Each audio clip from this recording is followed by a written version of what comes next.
পাড়ি দিয়ে সিরাজগঞ্জের চৌহালি উপজেলার দুর্গম চরাঞ্চল বসন্তপুর নিম্ন মাধ্যমিক বিদ্যালয়ে আসতে হয় এই প্রতিষ্ঠানের প্রায় 250 শতাধিক শিক্ষার্থীদেরকে। আমি আজকে এসেছি স্থল ইউনিয়নের একমাত্র নিম্ন মাধ্যমিক যে বিদ্যালয় সেটিতে, অর্থাৎ এই চরাঞ্চলের শিক্ষার্থীরা প্রাথমিকের পরপরই কিন্তু ঝরে যায়। এই প্রতিষ্ঠানটি নানাবিধ প্রতিকূলতার সাথে যুদ্ধ করে অদ্যাবধি স্কুল এই পর্যায়ে এসে আছে। যেমন এই স্কুলটিতে 8ম শ্রেণী পর্যন্ত পড়াশোনার পরে ছেলে মেয়েরা ঝরে পড়ে, অধিকাংশ ছেলে মেয়েই পড়াশোনা থেকে ঝরে পড়ে যায়। যদি এই স্কুলটিকে 9ম 10ম করা হয় তাহলে এই ছেলে মেয়েগুলো ঝরে পড়বে না। আর হলো আমাদের এই স্কুলে বারবার ভাঙার কারণে স্কুলটির অবকাঠামোগুলা দুর্বল আছে। নদী শীতোক্ত অঞ্চল হওয়ার জন্য এই জনপদের এই শিক্ষা প্রতিষ্ঠানটি এখনো অবহেলিত আছে। এই জনপদের মানুষ অত্যন্ত সংগ্রাম করে বেঁচে থাকে। এই জনপদের যারা ছাত্র ছাত্রী আছে তাদের লেখাপড়া খুবই দরকার। যেহেতু এই অঞ্চলটাকে যদি উন্নয়ন করতে হয় তাহলে এই অঞ্চলের এই প্রতিষ্ঠানকে সর্বাগ্রে এই প্রতিষ্ঠানটাকে সুন্দরভাবে অ্যাকোমোডেশন, এখানে খেলাধুলার ব্যবস্থা, এখানে তাদের শিক্ষকদের আবাসন থেকে আরম্ভ করে সর্বপ্রকার সুবিধা যদি থাকে তাহলে এই প্রতিষ্ঠানটি এই জনপদের শিক্ষার আলো বিস্তার করতে পারবে। আসলে আমাদের বসন্তপুর নিম্ন মাধ্যমিক বিদ্যালয় 1965 সনে স্থাপিত হয়েছে। এই জনপদের স্থল ইউনিয়নের 20 থেকে 25,000 ভোটার সংখ্যা, জনসংখ্যা।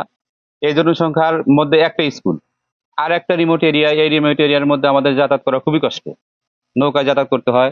রাস্তাঘাটের অবস্থা ভালো না। ছাত্রছাত্রী যখন আসে, বৃষ্টি হলে পিছলে পরে জামা কাপড় নষ্ট হয়ে যায়, লেখাপড়ার মান ভালো হয় না, উপস্থিতির সংখ্যা কম হয়। এবং আমাদের এই রিমোট এরিয়ার মধ্যে যদি সরকার বিশেষ বরাদ্দ দিয়ে আমাদের এখানে যদি একটা বিশেষ ব্যবস্থা করতে, শিক্ষার মান যাতে বৃদ্ধি করা যায়, তাহলে আমাদের জন্য অনেক ভালো হইতো।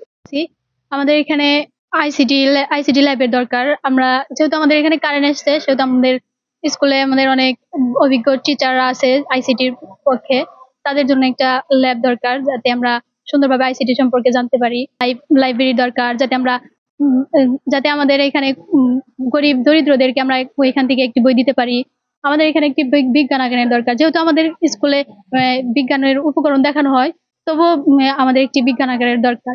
একটা বিজ্ঞানাগার খুবই প্রয়োজন। আমাদের বিজ্ঞানের অনেক জিনিসপত্র আছে, স্যার আমাদের সেটা দেখায়, কিন্তু আমাদের কোনো বিজ্ঞানাগার নেই। আমাদের আসতে অনেক কষ্ট হয়, সেখানে নৌকা দিয়ে আসতে হয়, মাঝে মাঝে বর্ষার মধ্যে নৌকা দিয়ে আসতে হয়। এবং আমাদের এত বড় স্কুলে ব্রেঞ্চ মতো ঠিক মতো থাকে না, কারেন্ট থাকে না। কত সময় কারেন্ট আছে কিন্তু মাঝে মাঝে চলে যায়। প্রতিষ্ঠিত এই বসন্তপুর নিম্ন মাধ্যমিক বিদ্যালয়টি এখনো সগর্বে কিন্তু এখানে পাঠদান করছে। তবে এই প্রতিষ্ঠানের প্রধান সমস্যা হচ্ছে এখানে 9ম 10ম শ্রেণীর যে শিক্ষার্থীদের পাঠদানের সেই অনুমোদন নেই। সেই অনুমোদন না থাকবার কারণে দুর্গম এই চরাঞ্চলের হাজার হাজার শিক্ষার্থী তারা কিন্তু 8ম শ্রেণী পাশের পরেই ঝরে পড়ে যাচ্ছে।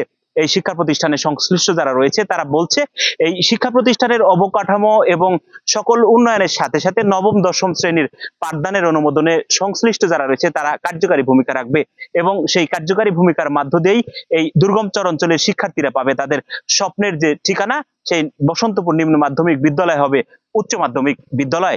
এই ছিল সিরাজগঞ্জের চৌহালি উপজেলার স্থল ইউনিয়নের বসন্তপুর নিম্ন মাধ্যমিক বিদ্যালয় চত্বর থেকে সর্বশেষ।